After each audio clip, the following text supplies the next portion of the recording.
Imagina a seguinte cena, numa bancada de manutenção técnica. A gente tem ali um smartphone de última geração, tipo um modelo dobrável caríssimo, e ele está completamente aberto, esticado na mesa. Sim, um cenário bem comum hoje em dia, né? Pois é, a tela principal interna, que é flexível, tá ali plana sobre a mesa, mas está totalmente apagada, nenhum brilho, nada. Nenhum pixel aceso. Exato, só que aí, e aqui vem a parte bizarra, na tela secundária, aquela menor que fica do lado de fora, tem uma mensagem de erro piscando. Ela diz, e teima em dizer, abra o telefone para desbloquear. O que é um paradoxo total, né? Um desafio absurdo de hardware e software que não faz sentido lógico nenhum na hora. Não faz mesmo, o dispositivo tá tipo, em todos os sentidos físicos, escancarado na mesa. Totalmente. A dobradiça já chegou no limite de 180 graus, mas o cérebro do aparelho, o controlador da placa-mãe, simplesmente ignora essa realidade. Ele insiste que o celular continua dobrado. É uma verdadeira dissonância cognitiva da máquina.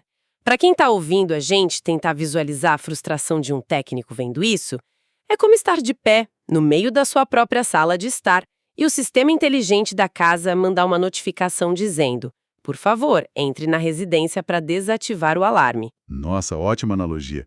A pessoa está ali, é óbvio que ela está ali. Sim, a presença física é inegável, mas a leitura do sistema diz o oposto. Então, a nossa missão na análise profunda de hoje é justamente investigar um relato fascinante do canal Dan Raleigh Electronics. Um canal muito bom, aliás. Com certeza, e o foco deles nesse relato é o Samsung Z Flip 4. A gente quer desvendar como a engenharia moderna, por mais brilhante que seja, pode esbarrar em falhas quase invisíveis. E o contexto mecânico desses aparelhos com tela dobrável é a chave para a gente entender a gravidade disso, sabe? É uma mudança drástica de paradigma, né? Total. Ao abandonar aquele formato rígido, aquele bloco de metal e vidro, a indústria colocou uma variável de estresse gigante bem no meio do aparelho. A gente está falando de plásticos flexíveis, dobradiças com tipo dezenas de engrenagens minúsculas. E cabos passando por dentro disso tudo. Exatamente. Rotas de cabos que têm que aguentar milhares de torções ao longo de anos. Então, quando um defeito foge do padrão comum, o buraco é bem mais embaixo. Não é só uma pecinha que queimou e pronto. Longe disso. É uma falha de comunicação complexa num sistema que foi desenhado para aguentar o extremo. E antes da gente mergulhar fundo nesse mistério da tela que não reconhece a própria forma, a gente precisa falar do defeito mais clássico desse aparelho. O famoso calcanhar de Aquiles dos dobráveis. Ah, sim. O suspeito número 1. Quem acompanha fóruns de tecnologia sabe bem. O problema padrão é quando a pessoa fecha a tela e o celular simplesmente apaga. Ou reinicia do nada. É o diagnóstico clássico que a comunidade inteira já mapeou. A causa, na esmagadora maioria das vezes, é o desgaste do cabo flexível principal, o famoso FlexMain. Traduzindo isso para uma linguagem mais simples, o que seria esse FlexMain? Pensa nele como uma ponte. É uma fita bem fina, cheia de camadas, que leva os sinais de alta velocidade da placa principal lá em cima para a tela e as peças de baixo. E essa ponte passa exatamente pelo olho do furacão. Direto por dentro da dobradiça. Isso. Bem no ponto de maior tensão física. E faz todo sentido dar problema aí, né? Por melhor que seja o material, tem um limite físico para ficar dobrando e desdobrando. Imagina pegar um clipe de papel e ficar dobrando ele sem parar. É a mesma lógica. O estresse vai criando microfissuras nas trilhas de cobre microscópicas dentro desse cabo. E aí, quando arrebenta de vez, a placa-mãe perde o contato com a tela. E entra em pânico, né? Reinicia para não dar um curto-circuito. Exato. É um mecanismo de defesa. Mas espera aí. Se esse é o defeito em, 90% dos casos, a solução não seria simplesmente trocar esse cabo? Eu vejo dezenas de tutoriais na internet ensinando a fazer isso em 10 segundos. E geralmente a linha de raciocínio na bancada termina exatamente aí. O técnico abre, arranca o cabo velho, bota um novo e a ponte de dados volta a funcionar. O celular volta a entender o que é aberto e fechado. Só que o nosso caso de hoje não cai nesses 90%, cai... Não, de jeito nenhum. É aí que a narrativa vira de cabeça para baixo. A história de hoje nos leva para os outros 10%. O fantasma na máquina? Pois é. O técnico do vídeo fez exatamente isso. Ele trocou o cabo principal. O fluxo de dados físico estava novinho em folha, totalmente restaurado. E o erro continuou. Continuou intacto. O aparelho na bancada perfeitamente aberto, implorando para ser aberto na tela de trás, e a tela principal totalmente preta. A placa-mãe continuava cega. Caramba, o cenário muda completamente então. O cabo tá perfeito, a energia passa, mas a placa não sabe a posição da tela. Como é que se diagnostica algo assim? Aí começa a caçada por interferências, os falsos positivos de hardware. Sabe, quando a ponte principal está inteira, a gente começa a desconfiar das peças em volta. É eliminação implacável. Tem que ser. Esses celulares são tão apertados por dentro que uma peça pode atrapalhar a outra só por estar perto. Uma anteira, por exemplo, pode vazar energia e confundir um chip do lado dela. Então vamos mapear esses suspeitos. A primeira coisa que vi na análise do vídeo foi o técnico isolando a antena NFC. E até que fazia sentido, não pelo pagamento por aproximação em si, claro. Não, a função não importa tanto ali, mas sim o campo eletromagnético. Isso, a antena fica colada numa parte crítica da placa. Pensei, de repente o isolamento falhou e ela tá mandando ruído pro cérebro do celular, né? É o que a gente chama de indução parasita, acontece muito. Mas o técnico foi lá, arrancou a antena fisicamente da placa e ligou o celular. E adivinha? O sintoma ficou igualzinho. Tela principal morta, apagada, inoperante, presa no bloqueio. Suspeito número 1, inocentado. Certo. Sem a antena, o foco foi para os ímãs, os sensores magnéticos. Para o aparelho de flip saber se está fechado, ele precisa sentir a outra metade, certo? Exatamente. É uma tecnologia super antiga, na verdade. Tem pequenos ímãs na parte de baixo e um sensor na placa que lê o campo magnético. A teoria era tipo, o ímã saiu do lugar, ou o sensor travou e tá achando que o ímã tá colado nele o tempo todo. Seria a explicação perfeita. Campo forte significa tampa fechada, campo fraco, tampa aberta.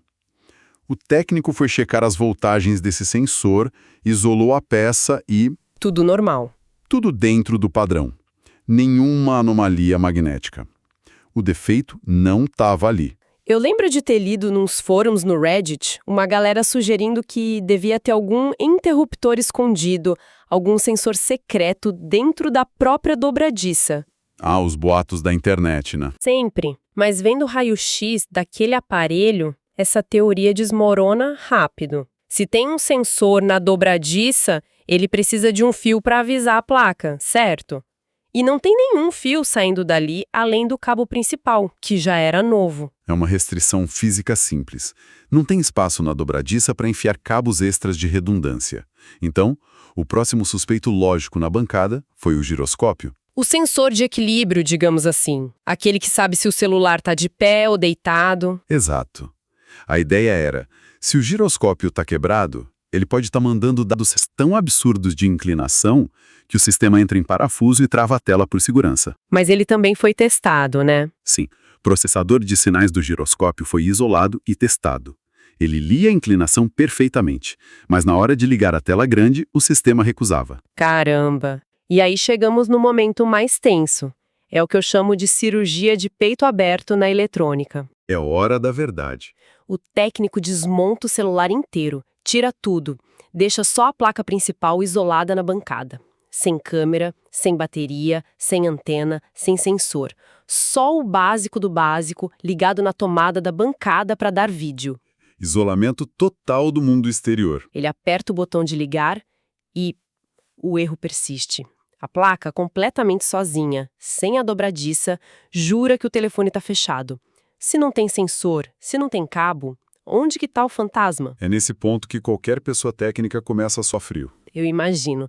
Dá vontade de culpar um dano irreversível no processador. Sim, a gente já pensa. Pronto, é um defeito no silício ou corrompeu um núcleo do sistema operacional. Porque num aparelho tão complexo que dobra a própria tela, a gente espera que o vilão seja super complexo também e caro de arrumar. Mas aí que vem a grande virada da nossa investigação. Depois de esgotar toda a ciência avançada de dados e rádio, o técnico nota que falta uma coisinha boba. Uma peça que parece não fazer absolutamente nada. É o contraste mais absurdo desse caso. O culpado por toda essa dor de cabeça, O bloqueio do celular não era um chip queimado, era uma simples blindagem plástica. Uma capinha de plástico. Uma tampinha preta de plástico parafusada em cima de um cantinho da placa-mãe. Mas espera lá, plástico não conduz energia.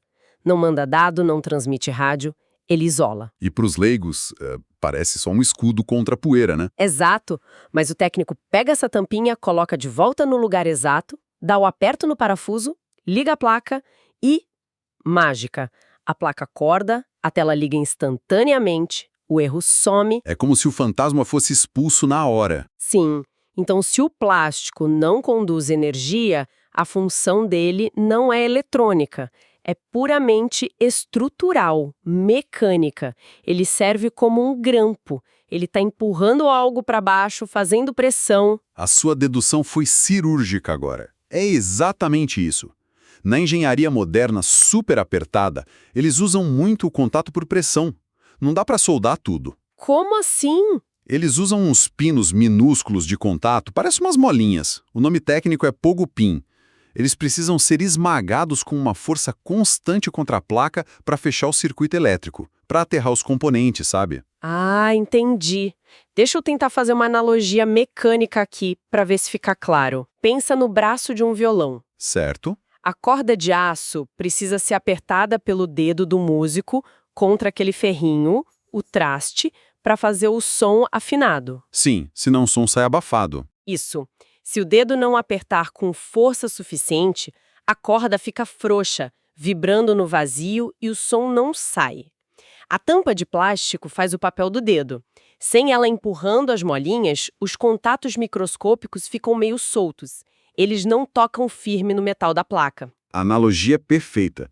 Sem a pressão milimétrica do plástico, um desses pinos elétricos perde o contato com a base da placa.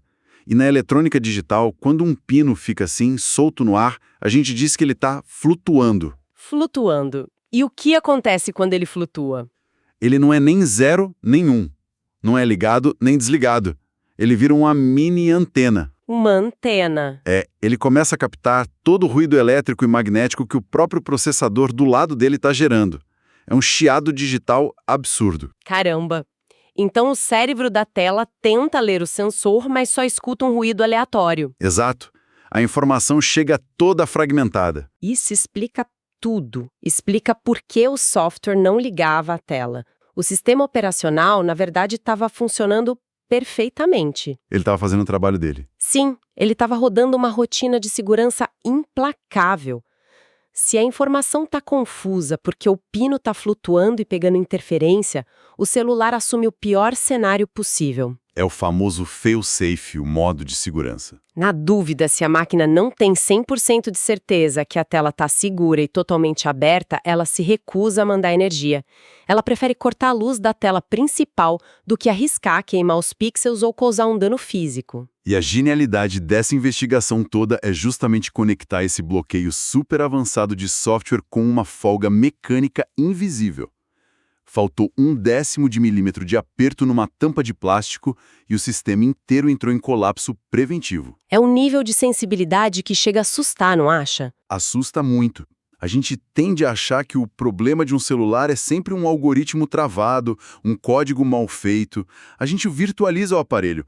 Esquece que ele é um objeto físico. Pois é, pensar que toda essa inteligência artificial embarcada, o processador super rápido, tudo isso é paralisado porque faltou a pressão de uma pecinha de plástico que pesa 2 gramas. Muda completamente a nossa perspectiva de como a tecnologia funciona por trás das cortinas.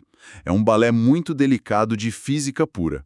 O contato mecânico perfeito é o que mantém a ilusão da magia digital rodando lisa. A realidade física sempre cobrando o seu preço. Isso me deixa com um pensamento inevitável sobre o futuro. Qual? A gente está vendo uma corrida insana de design na indústria, né? É celular dobrando em 3 partes, tela que enrola igual papiro, modelos cada vez mais finos. Os laboratórios não param. Não param.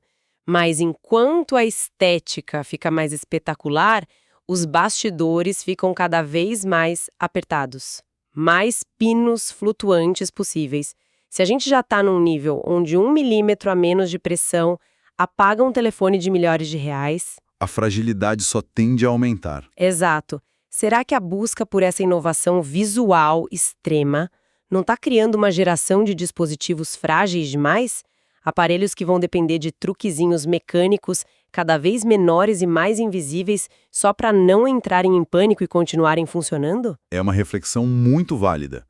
O limite entre a inovação e o ponto de ruptura física está ficando fino demais. E essa é uma reflexão excelente para a gente deixar para quem acompanhou a gente até aqui. Como equilibrar o design do futuro com a durabilidade que a gente precisa no mundo real. Bom, a gente encerra a nossa imersão de hoje por aqui. Foi um prazer desvendar esse mistério da bancada e até a próxima análise profunda. Até a próxima! Até!